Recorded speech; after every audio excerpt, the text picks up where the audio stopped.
Ito ay rated SPG. Striktong patnubay at gabay ng magulang ang kailangan. Maaaring may masiselang tema, lengguwahe, karahasan, sexual, horror o droga na hindi angkop sa mga bata.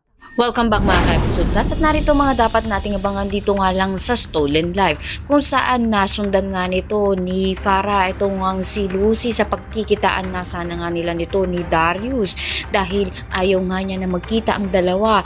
Kaya naman agad nga siyang tinulungan ng kanyang ina na si Aling Belen upang sa gayon nga ay makuha nga nila itong si Lucy at hindi nga masabi nito ni Lucy ang katotohanan dito nga kay Darius. Pinilit man nga nito ni Lucy na makatakas subalit hindi nga niya kinaya. Kaya naman humingi na rin nga ng tulong itong si Joyce dito nga kay Darius nang tawagan siya nito dahil naaninagan niya nga itong si Farah at si Lucy na magkasama at tinanong na nga niya rito kung sino nga ba dito ang kanyang tunay na kaibigan.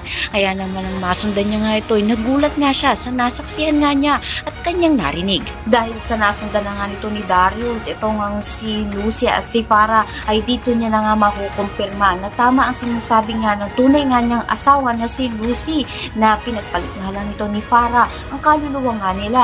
Ano na nga kayang kahinat na natapos na nga nito malaman nito ni Darius ang katotohanan. Ang lahat ng yan abangan natin. Maraming salamat sa inyo.